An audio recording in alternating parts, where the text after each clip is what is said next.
Last season, the Chicago Bulls moved on from Jimmy Butler and moved in Chris Dunn, Zach LaVine, and a now injured, unfortunately, Lauri Markkanen. So advanced did, obviously, the expectations. Well, turn them up a notch. Wendell Carter, a great draft, another year of experience, lot to be excited about in Chi-Town. Time for your team preview this upcoming season for the Chicago Bulls.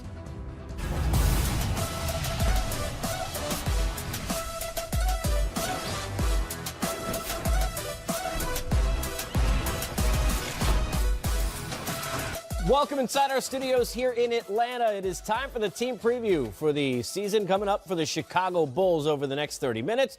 We'll give you 10 points, get you up to the Bulls season A to Z with some help. Smitty and Booz along with me. We've got a lot to talk about, but let's get some help as we begin here, as we get a chance to welcome in the head coach of the Chicago Bulls, Fred Hoiberg. Fred, appreciate you being part of the program. How are you?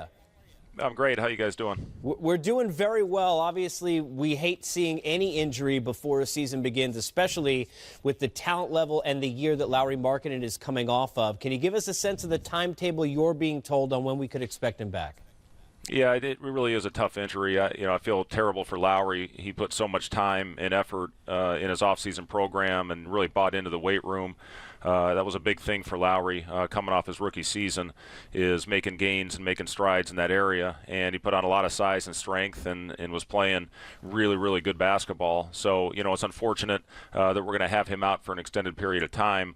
What we're hearing on the injury right now is a 6 to 8 week recovery. And, the good thing, obviously, is it happened now. We're thankful that it wasn't more serious. And, what we're going to have to do now is shuffle roles. And, we're going to give Jabari Parker a look at the 4, at least going into the season, where he's gotten all of his reps in the preseason at the 3 spot. And that's going to give other guys opportunities, especially with Denzel Valentine out as well with an ankle injury like Chandler Hutchison and Antonio Blakeney. So, the thing about injuries, as you guys know, it's part of this game. And the guys that get the opportunity to go in there have to go out and produce and show what they can do. Hey, Coach, it's Booz. Hope you're doing good. The question I wanted to know is, being in Chicago, a lot of talent. You guys have banners over there, championship or bust kind of mentality. What's your expectation for this young group? Well, the biggest thing, Booz, is we want to see growth out of our team every day. And, I thought we made a lot of strides last season after a very tough start. We had an incident in training camp and got off to a poor start with some injuries and suspensions.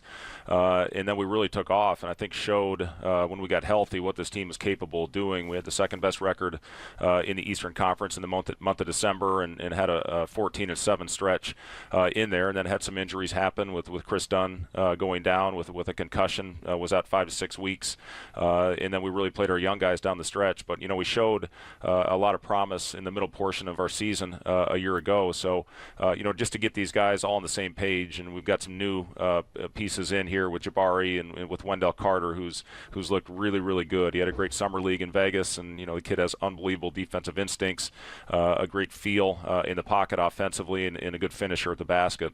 And then Chandler Hutchison as well, coming off as a 22nd pick, who I think is going to be a really good player in this league. So, biggest thing for us is making strides, continue to grow every day, and hopefully come together quickly.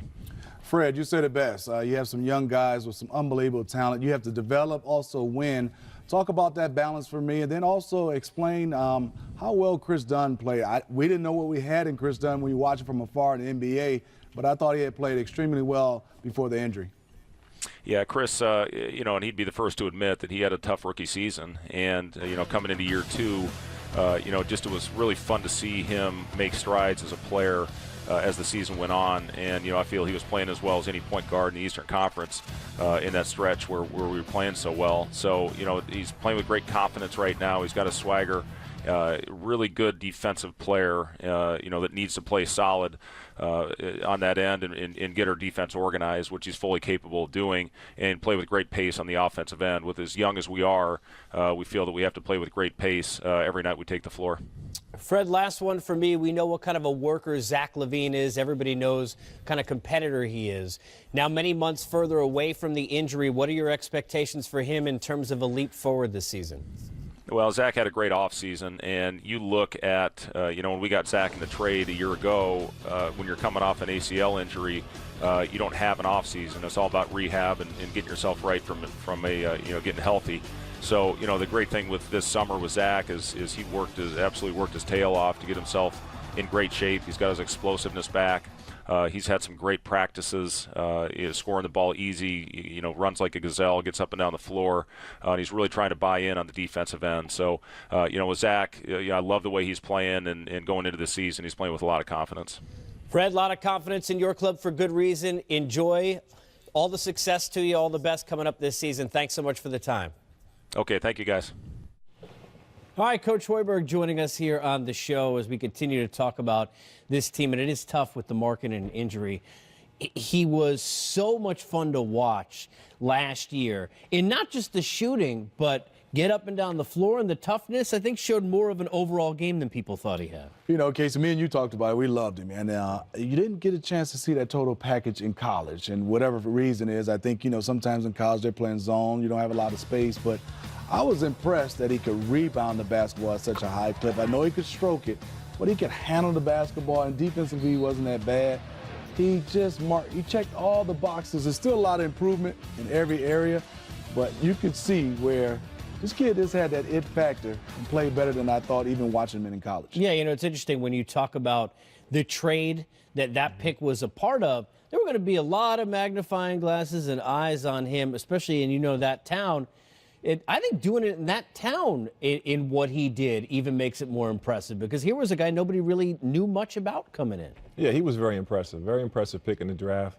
And for him, he kind of showed that he has a limitless ceiling. He's a guy that's 7 feet, gave you 15 points, over 7 rebounds a game, shot 85 from the free throw line. That's what I like. Yeah, for me, so if I'm a guard, give him the ball down the stretch in fourth quarter games, because he's going to knock his free throws down. It's tough for them to lose him the first, 6 to 8 weeks of the season, obviously, but there's other pieces. Jabari Parker getting picked up. Zach LaVine coming back is almost like a new player for them. So they have other guys they can lean on, but Markkanen, just the future is very bright for him. And Wendell Carter, who you can play at a couple of different positions as well. It's interesting. We know about the East, the changes. We know where Cleveland went. Chicago went on that run last year. You start to think about getting to the postseason, which is why this 6 to 8 weeks are important. So let's talk about Jabari Parker, because as Coach talked about, that's where they'll go first. Opportunity now for Parker. The interesting thing is, if we don't have a fight in this team before the season starts last year, Markkanen might not get that chance to play big minutes early. Now a Markkanen injury allows Parker to play. And you're totally right. And I think Fred Hoiberg, you'd love to have Markkanen back, because unfortunately he's out. But you talk about Jabari Parker, he's been around. You can move him at that 4. Obviously wanted to see what he could do at the 3, but he's capable enough, he's tough enough, he's been around. So to get a chance to see him at the 4, I even like this for Jabari even better coming off the injuries. Yeah. He is still super athletic, and I think he's playing along Robin Lopez. That can help you if you're a smaller 4. Then another Dookie, Wendell Carter is so talented. Yeah. You can play him at the 4, you can play him at the 5, and defensively you don't give up that much. So I think he still has some options. You're still going to miss Markkanen, but they're okay without having him for 6 to 8 weeks. How much of a chip on the shoulder you think Jabari has? Everything that has happened with him, the injury, people kind of casting him off, the situation in which he comes to this team, and can that help you as a player? Yeah, I think he's going to come with a chip on his shoulder. Something to prove this year. Obviously he got a good solid contract this year, but he's also coming home to Chicago. That's where he's from. And for him, playing for the Bulls is probably a dream come true for him also. But so many things he could do. He could be an all-star. He's that talented of a kid. Coming off 2 ACL injuries, play a healthy season, lead this young group as well. I think he can be a pleasant surprise for the Bulls. You like him better at the 4 than the 3. Is that moving forward when Markkanen comes back? You still think this is where he should play his minutes? I think because coming off those 2 ACLs, I think at that 3 spot, chasing those 3s around picks and everything, even though he can do it, I just think now he'll get a opportunity to work back into that 3 slowly without Markkanen. But that's what's so great when you have a guy that can play 2 positions and he can excel. And I think with his athleticism, playing alongside Robin Lopez, I even see him and Wendell Carter playing the 4 and 5 together. And don't forget, they still have Bobby Portis Jr. Right. They are loaded at some bigs and very talented and a young core. We've talked many times with Zach LaVine. Great kid. And the one thing you love about him is exactly what Coach said, what Sam always talks about as Sam Mitchell, the work ethic. Guy never wants to leave the gym. You look how he's improved his shot. He was hitting a ton of threes. You go back the year before he got injured. Can this be a year now further away from the injury, a healthy offseason where he can really break out, Smitty? You know, a lot of times adversity helps you get to that next level, and he's had it with the injuries. He's had it at Minnesota. I think even making him play the point guard position when he first came in, and then now he gets the big contract, and then he comes over to Chicago. Next step was for me was all him. He's getting stronger. He has a work ethic. I think his shot is there now. He has that ability and a mindset, especially being on the big stage, even if it's dunk contest, that he wants that light, and I think he's prime and ready for it. Yeah, he's got that dog, right, that you look for? Absolutely. He's been a star from the beginning. Even seeing him at UCLA, he always had it in him. And hopefully this show will be healthy all year long so we can see more of it. You know, you talk about playing at a position. I don't think people realize the importance of when you finally kind of get comfortable. I think about Victor Oladipo and how he was playing in Orlando and then finally kind of getting into that position after that year in OKC.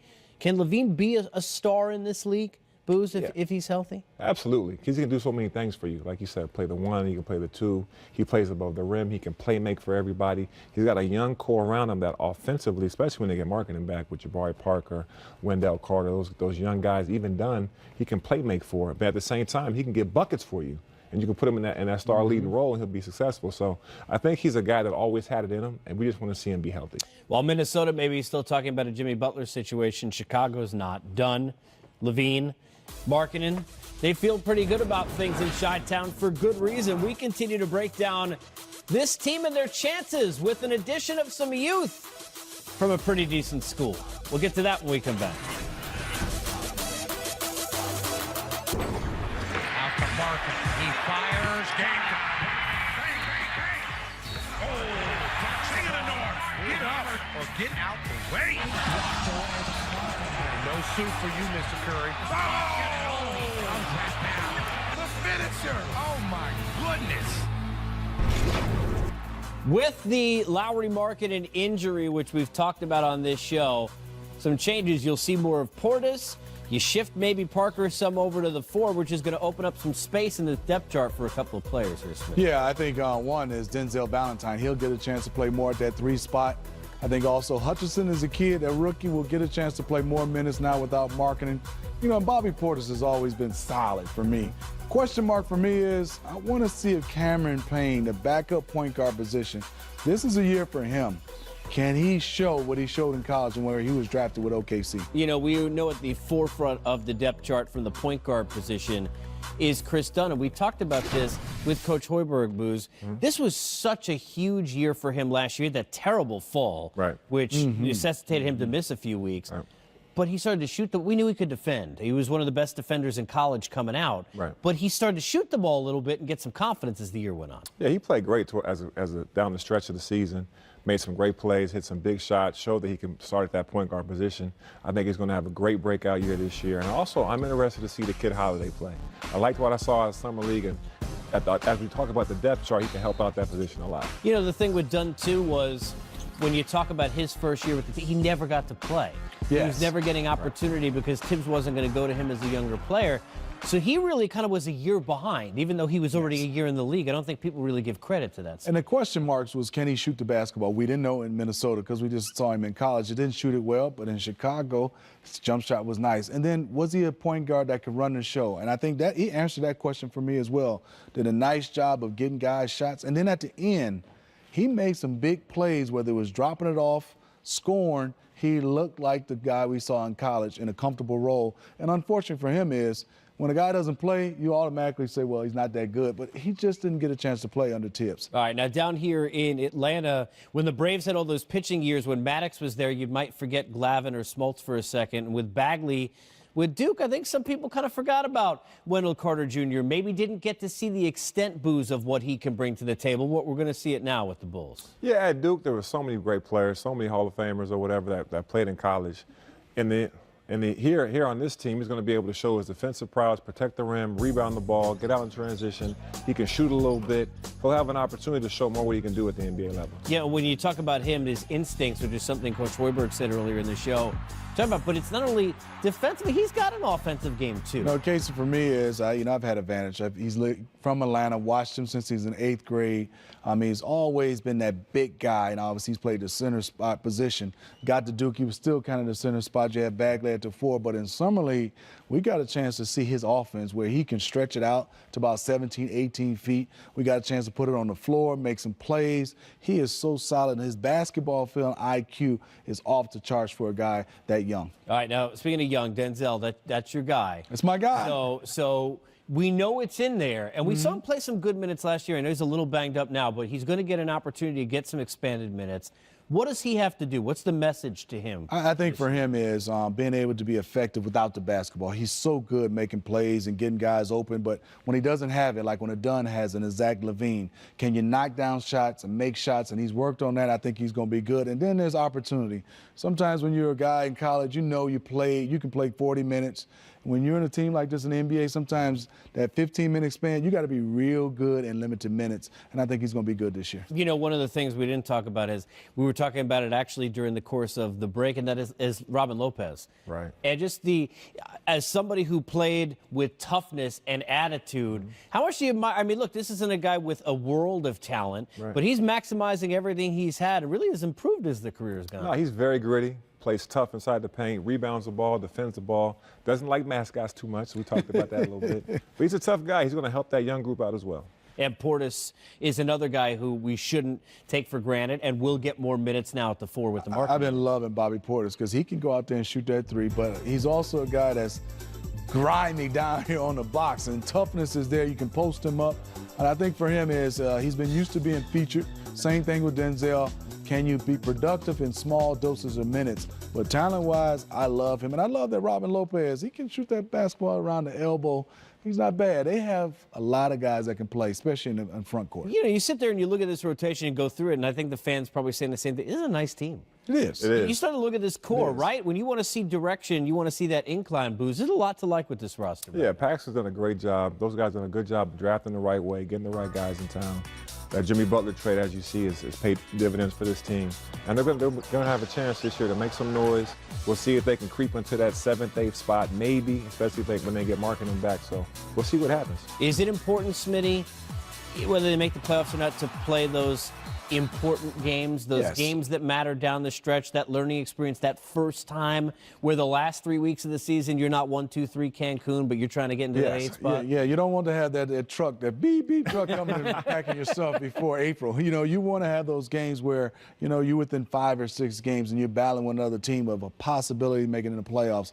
I don't know if they're going to make the playoffs. I don't have them in the playoffs, but I would love to see they just increase some of their wins and be playing meaningful games like you said in February. We'll see how much of an increase there is. We play some more or less later. These two guys will look into the crystal ball, tell you how many wins these Bulls are going to get. We know this much. There's certainly a lot of personality on the team. We'll go social style, and the starters weigh in on Chicago. I don't know if it's karma. If you throw shade, what gets thrown back at you? Lauri Markkanen on the Butler trade request. That was Throwback Thursday. That's all. Hello, TBT. And then he got injured. It was just Throwback Thursday. Nope. Nice suit, young fella. Question is, will we pick at that tweet whether or not the Bulls are a lottery pick? The starters break it down. Skeets and Lee here from the starters with your next point about the Chicago Bulls. A true or false question. Lee, true or false? The Bulls are headed back to the draft lottery. I say true right now, yes. I like a couple of their young pieces, particularly Lauri Markkanen. I think he's a very good player. They obviously signed Zach LaVine to that huge deal, and they got Jabari Parker to come over from the Milwaukee Bucks. That looks good. That looks solid in the So they can score. They can score. My problem is they just can't defend well enough, I don't think. But particularly Jabari Parker. I mean, he's very good on the offensive end, but defensively he struggled against the Celtics in the playoffs last year. So I think the Bulls are probably going to score a lot.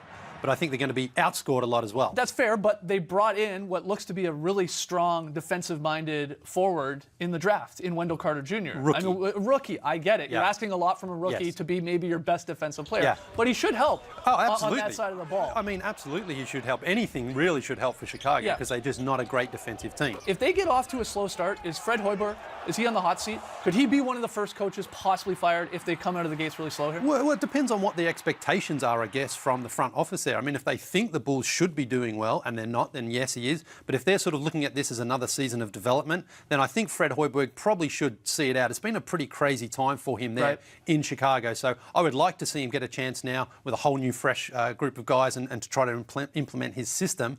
But of course, in this league, if you're not winning, fans get upset. The coach is always the first one to go. Yeah, I think it's in play. Let's hear from you guys, though. Where do you think about the Bulls? Are they going back to the draft lottery, or do they sneak into the playoffs? Hit us up on Twitter at #TheStarters.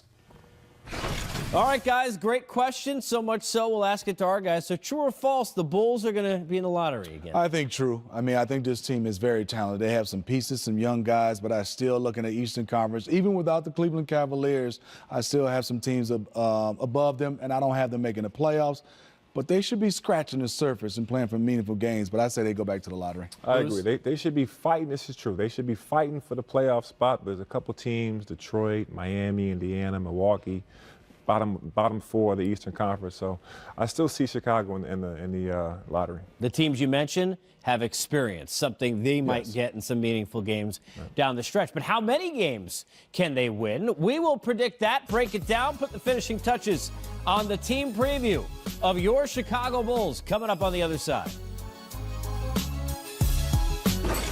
It may be a bit unfair to look at recent history because they're a team that has retooled, especially since that big trade, but that was their least amount of wins because it is a franchise, Booze, as you know, that's used to winning a lot of games. Last year, they missed 2 of 3 in the Fred Hoiberg season. So 30.5 is the number for our win total. Smitty, are we going more or are we going less? I'm going more. I mean, look at it. Zach LaVine missed a lot of games last year. Chris Dunn. They add Jabari Parker, and yes, Lauri Markkanen will be out, but it's only 6 to 8 weeks, so I think it'll be 34, 35, 36 wins, so I'm going north of 30.5. Yeah, I agree, and exactly for the same reasons that Smitty just said. You got LaVine coming back for a healthy year. You got Dunn coming back.